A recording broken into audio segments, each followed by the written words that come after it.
Hey, what's up guys, Riff here. So TwitchCon 2025 might have concluded in San Diego 2 days ago, but the drama and controversy stemming from this event have not stopped. In fact, it's gotten a lot worse as people have shared their experience as a content creator at this event. We already know some of the controversies we've covered in the past couple of videos, but we have some new ones, more concerns about the incompetence of Twitch's CEO, Dan Clancy, and also the incompetence of his staff, particularly the security, and also people are expressing concerns about some experiences shared by VTubers, including Ironmouse, at this event, who, in my opinion, I think was, at the very least, let down by Twitch staff, or even worse, possibly taken advantage of and stolen from at this event.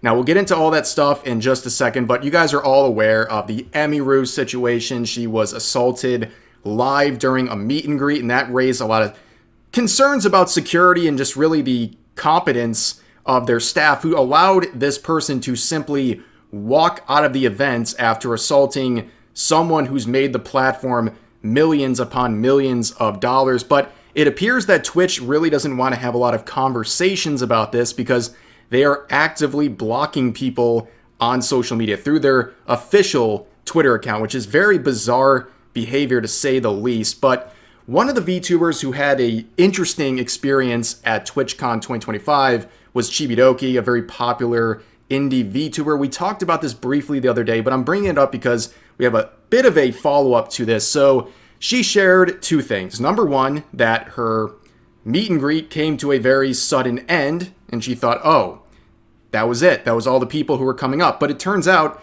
that the staff told people in the line that she was sick, even though she wasn't sick. Very weird. But she also shared something that has to do with security concerns, where she was forced to unmask herself and show her face in front of a crowd to verify that it is in fact her at this convention, which is obviously a security concern for someone like many other VTubers who doesn't want to show their face to the public. And they put her at an unnecessary risk because they believed that was part of the verification process and they had to actually do that to verify it's her. But that seems like a load of baloney looking at some recent events here. So the streamer Neon, this is a new clip, he convinced staff at TwitchCon that he was a completely different content creator and even took over his booth. And in case you're wondering, this is not some mistaken identity. The guy who he took the booth from is a black man. So like, they look nothing alike. He just walked in and was like, yup, I'm that guy, give me my booth. And they just gave him the booth. So they're making VTubers unmask themselves, but people like Neon are just walking up and taking other streamers' booths with absolutely no verification process. It's literally insane, the levels of incompetence. But as I hinted at earlier, there's some more issues involving VTubers. This time it is Ironmouse. And Ironmouse is someone, it's like a pretty good litmus test of how things are. If you're mistreating Ironmouse, man, I have like no confidence in what you're doing. She is someone who already deals with her own health issues, and also she's coming off a very rough couple of months. In case you don't know, especially for the people who are not familiar with VTubers, she's one of the biggest VTubers in the world, and she was a part of a VTuber agency called VShojo. And back in the summer, she announced that she was leaving VShojo because part of a big subathon she did, she was doing a 50-50 split where 50% of the revenue was going to go to a charity of her choice, which is the Immune Deficiency Foundation. Turns out, VShojo never delivered the money. They were in control of her payouts on Twitch, and they never delivered the $500,000 that was supposed to go to charity. It never made its way. On top of that, they seem to have been also withholding some of her payments, which I would imagine is in the at least hundreds of thousands of dollars. So overall, I think it's very easy to say there might have been 7 figures she was never paid, whether it was for her charity or for her own revenue, which is obviously horrible. And VShojo very swiftly imploded. It was the quickest speed run of a VTuber agency you'll ever see. In 24 hours, the whole thing imploded. Everyone came out with their own stories saying, yeah, I didn't get paid either. We've been owed X, Y, and Z for months and months and months, and VShojo's just been incompetent. It was a whole mess. But I say that because she is a guest, obviously doing virtual meet and greets at this event. She was also part of, I think, a concert and some other stuff. She was very involved in TwitchCon 2025. And I say all these things about VShojo and everything going on with her because, like, obviously it's been a stressful couple of months. And, well, they're just adding on to it because apparently the staff at TwitchCon threw away gifts from her fans. Yup, they just hucked them in the trash. Which, you know, there's not just a monetary value to these gifts that people took time to give to her, but also people made her things. You know, they put a lot of thought and effort into giving her these gifts as a show of appreciation for who she is and all the things she does. And Twitch staff, they hucked it. They threw it in the trash. And here's her tweet talking about it. I deeply apologize to all the VTubers and the fans who had meet and greets at the VTuber booth this year. It breaks my heart to know staff threw out all the gifts. I should have known better than to trust them and taking care of everything ahead of time. I am so sorry, everyone. And you can see everyone saying, like, it's not your fault. It's absolutely not her fault. You shouldn't have to anticipate incompetence like this at an event where they should be taking care of you. And, you know, just, this is all hypothetical. I can't prove anything, but there have been cases in the past with situations like this at conventions, not just TwitchCon, but conventions generally, where the people attending it, the people doing meet and greets, the content creators participating, they have gifts go missing. Well, it's not just because they're getting thrown out, it's because people are taking them. The staff is taking them for themselves.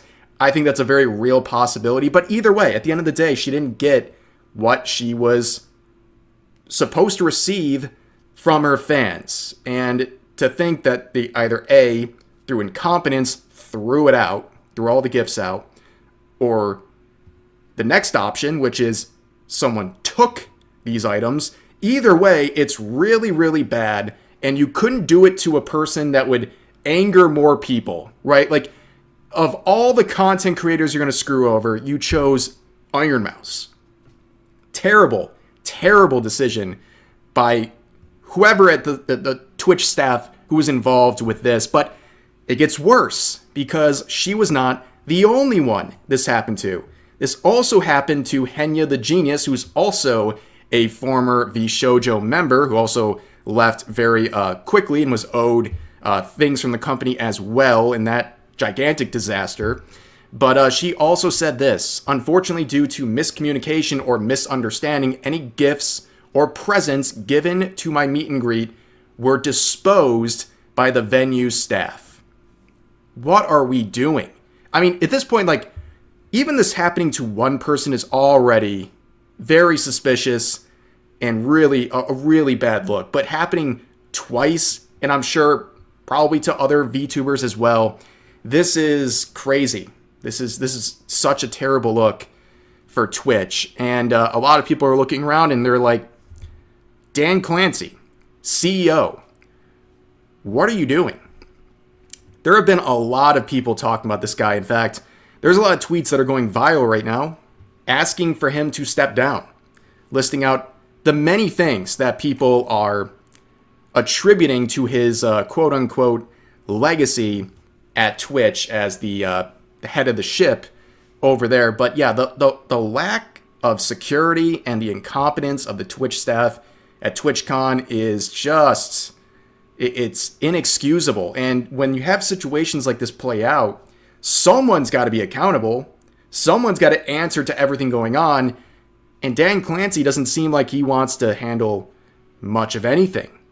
In fact, he spent most of TwitchCon hanging around, and as we'll look at in just a second, hanging around a lot of young women and partying and doing all these things, including wearing this weird Roblox chain.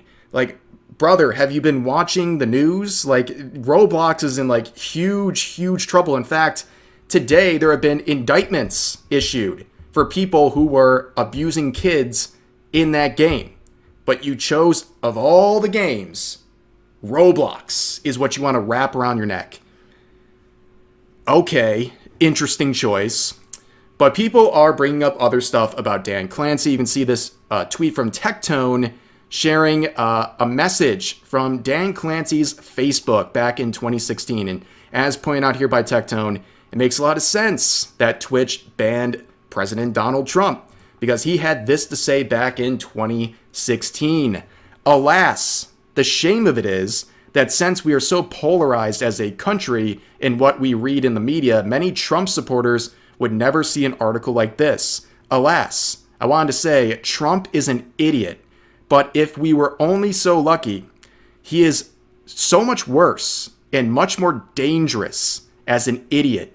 While he won't win, his vile mouth will further polarize what is already a polarized country, making it even harder to govern over the next 4 years. So Dan Clancy is not only making it very clear he thinks the president is stupid and he probably doesn't have a lot of good things to say about people who voted for him, but he's also wrong. Not once, but twice, because Trump would win the 2016 election as well as the 2024 election. So, good call by Dan Clancy, but it's divisive stuff like this that really is telling. And the fact that he also banned Donald Trump's Twitch account at the time, which I don't even know if he was using it, but still, it was a very petty move and clearly politically motivated.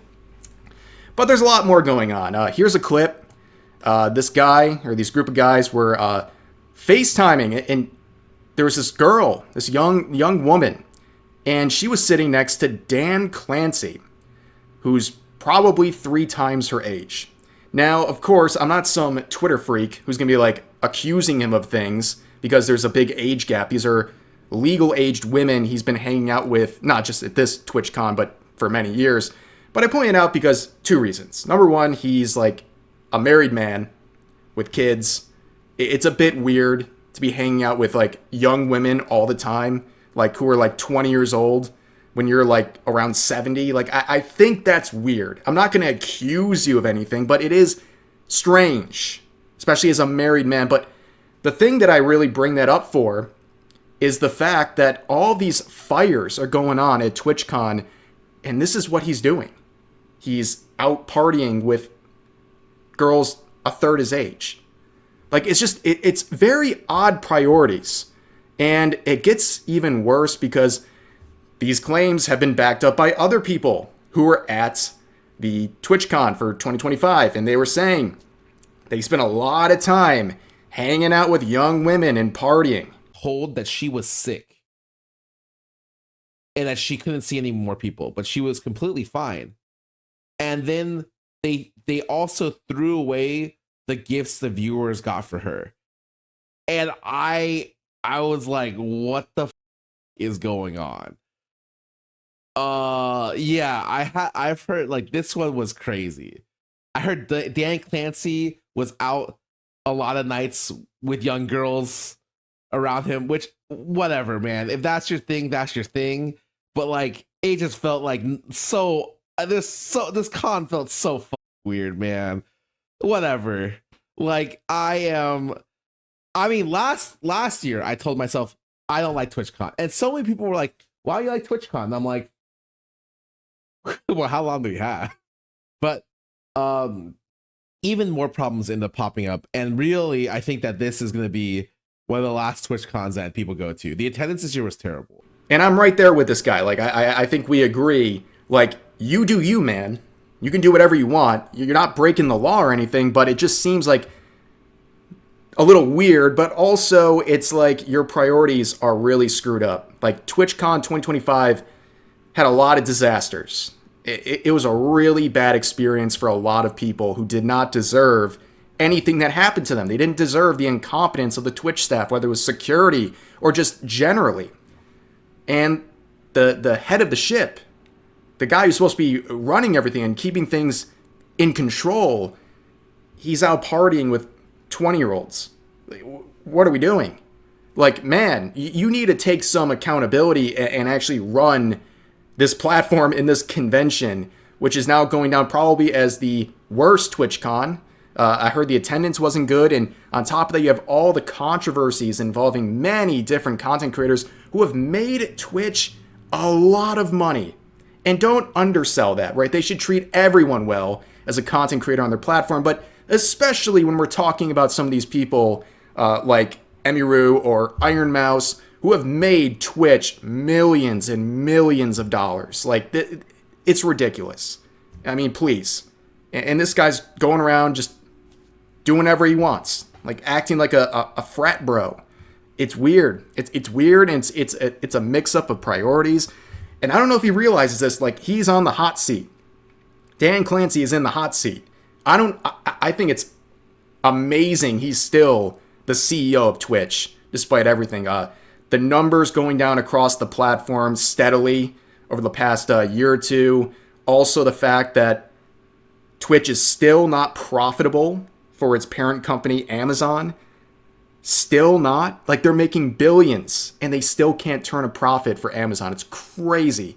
How is this guy still the CEO? It's crazy. It's absolutely insane. But that's really the updates for today. That is some more news coming out of TwitchCon. I'm sure it's not the end of it. And if there's anything else significant, we will go over it in a future video. But for now, that's going to do this video. As always, feel free to share your thoughts about today's topics in the comment section down below. Hope you guys enjoyed the video, and I'll see you next time.